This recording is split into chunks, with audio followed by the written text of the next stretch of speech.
All right, right here I have the Akai APC64. I'm gonna go ahead and unbox this and test this out, try it out, see how I find myself with it. One thing to keep in mind, the APC64 is not something that I'm expecting to go fully standalone or hands-on with this. I'm gonna do 50-50 with the hardware and the software. Hopefully I find myself with it and see how this could be useful for somebody like me. So let's go ahead and unbox this. All right, I'm gonna see how I'm gonna open this up.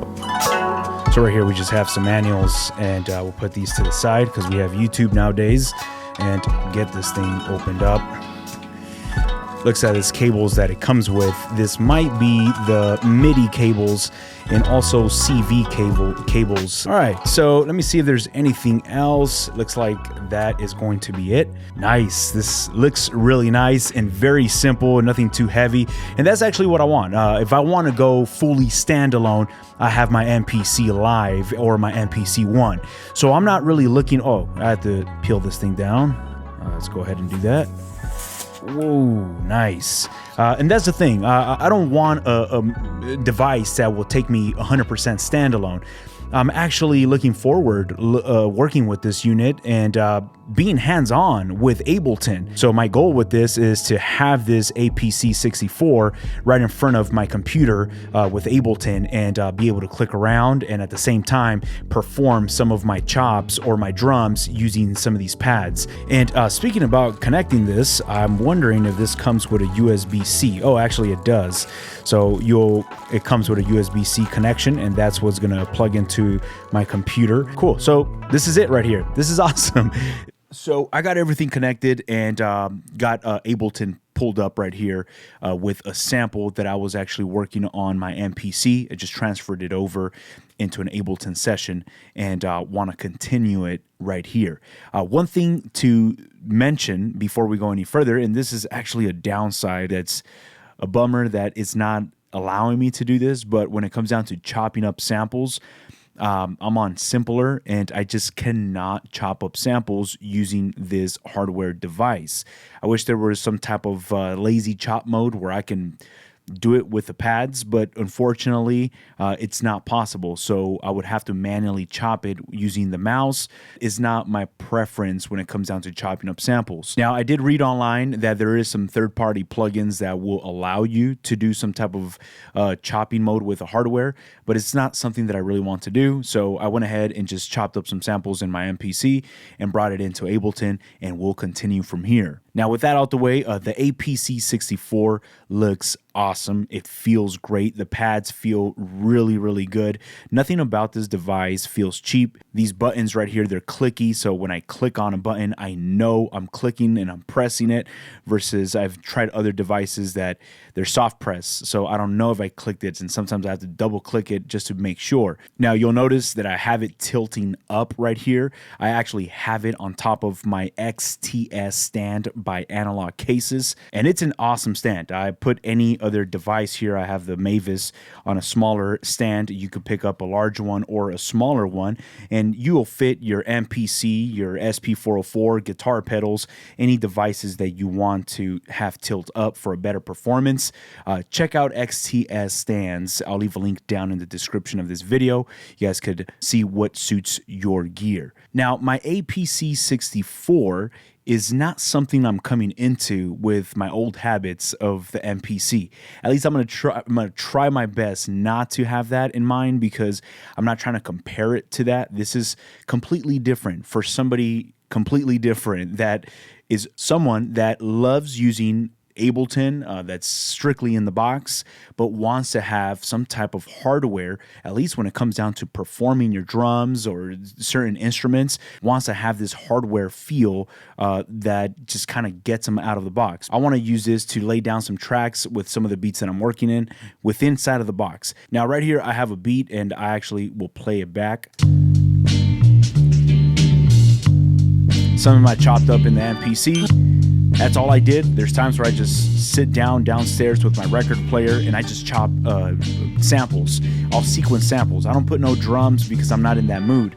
Now, I just saved that as an Ableton file, brought it into Ableton, and right here, now that I'm a lot more calm, I want to start experimenting with some sample packs that I have.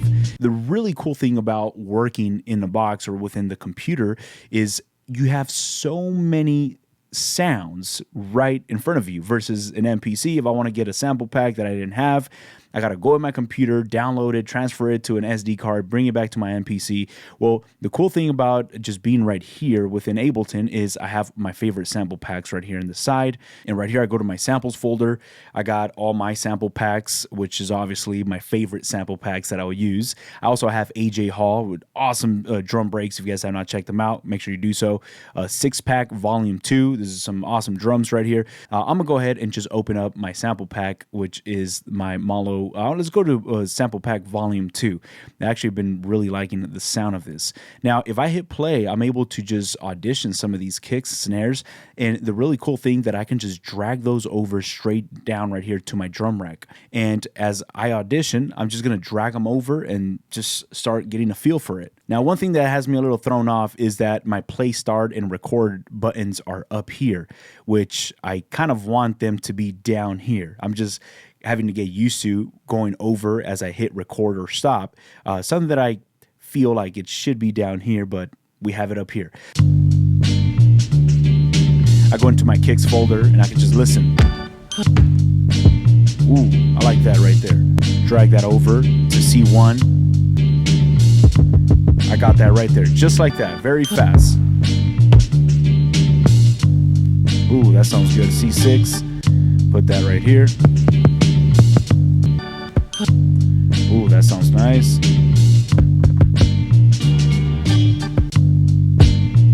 Ooh.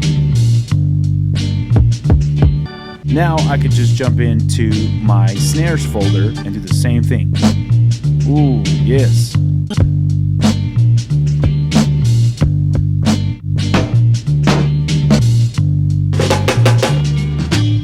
Ooh, I like that. Little snare roll. Okay.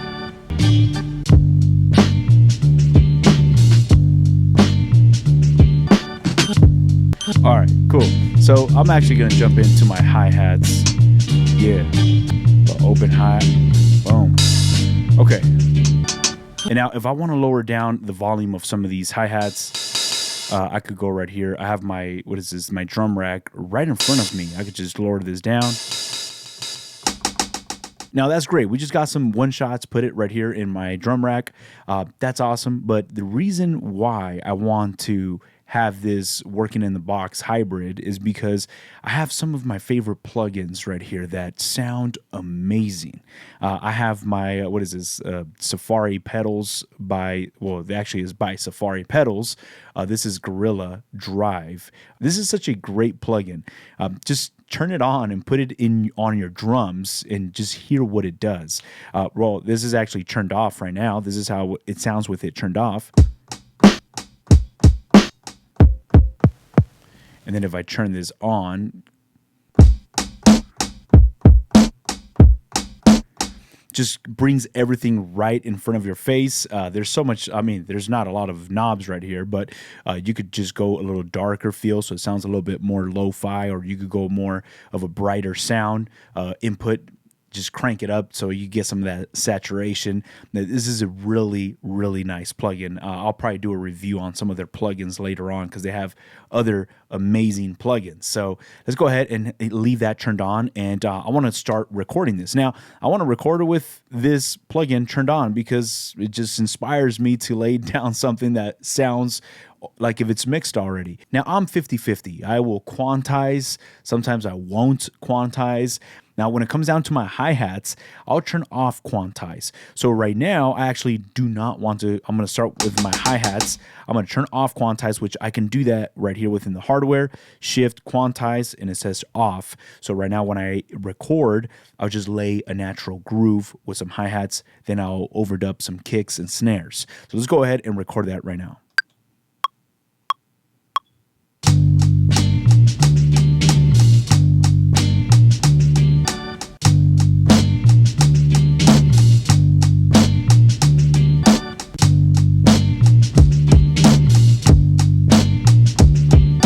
right, so as you notice, I'm not perfect with my timing. The really cool thing is that I have this huge screen right in front of me, and I can nudge over some of these notes and get my kicks where they should be, at least some of them. Some kicks sound good a little off, but they don't sound that good when they're way too off. So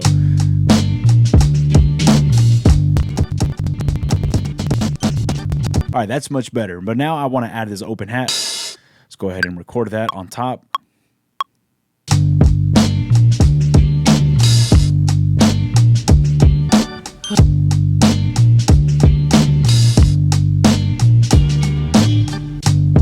All right, so I want that open hat to be cut off by the kick. So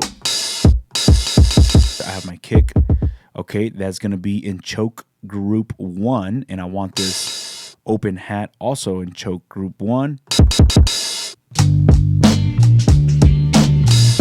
Yeah. I'll go back into Gorilla Drive and just crank it up a little bit more.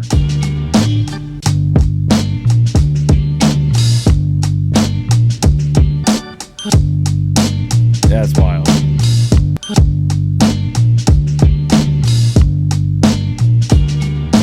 Now, as I'm building a track, you'll notice I got, even on my master bus right here, I got all these plugins right here on my master bus. I got this Dangerous Backs EQ, which is awesome. This EQ is very forgiving. You could crank it up with any frequency and is not going to break your signal apart. This is great because as I'm building a track and as I'm producing this, I already kind of have a finished vision of how it might sound. Now, this isn't a professional master that I have right here on my master channel with these plugins, but you know, I even have this Neo Warble right here that gives it a lo-fi sound to my overall beat. So it's kind of like, it's not comparing it to the SP404, but I'll use the SP404 sometimes just to give texture to my overall mix.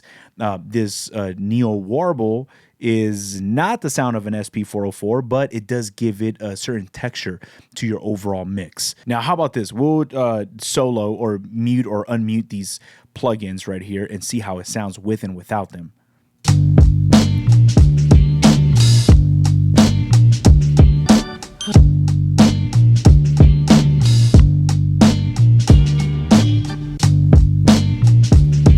Yeah.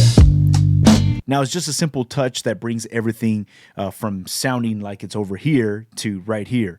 Same thing with my samples right here. I have my sample. If I want to get creative and add a plugin that I might like, let's say this Neo Warble on the actual sample. If I solo this.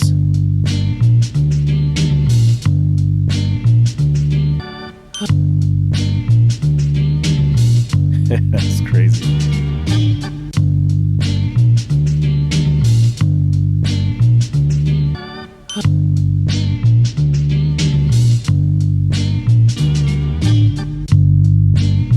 Oh, I'll get this sounding noisy.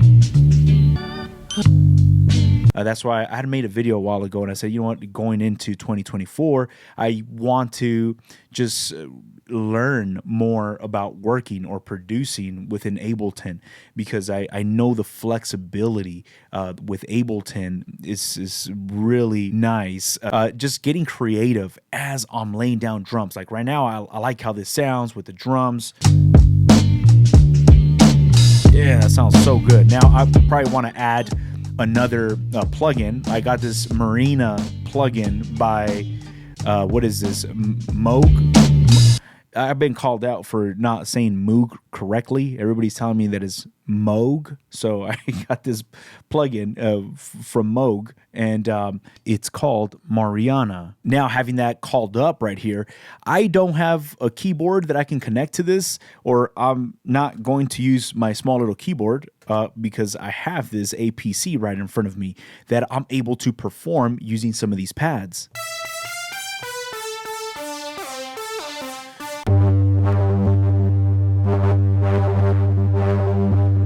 And one thing that I've noticed is that it's touch sensitive, so the harder I press while I'm holding the pad, it will have this, it like fluctuates the sound. I'm not sure what it's called. I'm sure there's a technical term for it, but it just allows you to perform as you are pressing the pads down.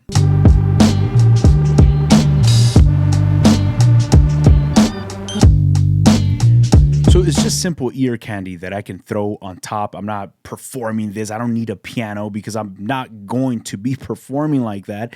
It's just sometimes when I have a beat and I want to throw just a simple sound effect or simple noise, just having that, being able to perform that right away is pretty cool. Now, say I just want to rehearse as I'm recording. Let's do this again.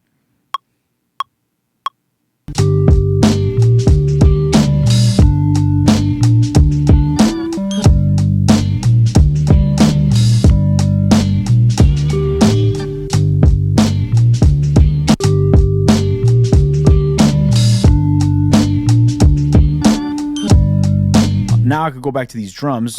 Oh, there it is. I had this drum roll that I really want to lay down. Yeah.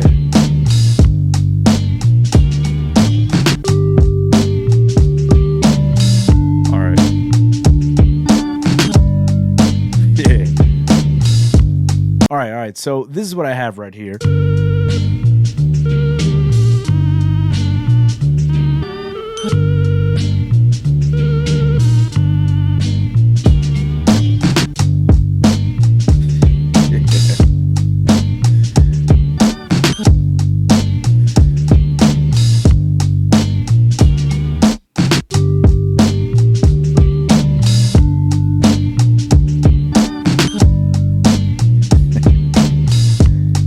I want to have some of my favorite plugins that I could mess with. And when I do that, I notice, at least this from myself, is I will hear a certain sound after I've put on a plugin and I'm like, oh, I want to go back to the drums and change it up. It almost changes my entire beat around. So I've noticed that when I bring in sessions, I'm mixing, and when I'm doing some sound design on a sample, it just makes me rethink the whole entire structure of the drums, and I'm wanting to go back to the drums and start redoing that. But having this right here, at least the APC64, if I want to do that, I could just turn this on and start laying down some drums, or I could just put in another synthesizer and just tap out some pads. There's so much with this 64 that I'm still going to get into and just learn it some more. But so far, as I'm getting used to it, it's something that is great to have on the side as I'm focusing on mixing. If I need to add something, if I need to add percussions, I can just turn this on and go from there. I really do see this for somebody that wants to be strictly within Ableton, that does not care about going a hardware or standalone mode, just loves the idea to use Ableton, but just tap out or perform some drums on top of that. So far, it's been great. It's just my downside right now is the fact that I cannot do lazy chop with these. That's, I don't know. I wish we could do that as of right now. I'll most likely be chopping up samples, and if I want to continue the session with an Ableton, I'll bring it in right here. So now, if you're interested in picking up the APC64 and loves just having some type of hardware right next to you while you're working in the box, go down to the link of my video. I have some links to the APC. You guys can pick it up at Zzounds or at SWEETWATER or any of your favorite music stores. I'll have some links right there. Thank you so much for hanging out with me. I'll catch y'all on our next video. Peace.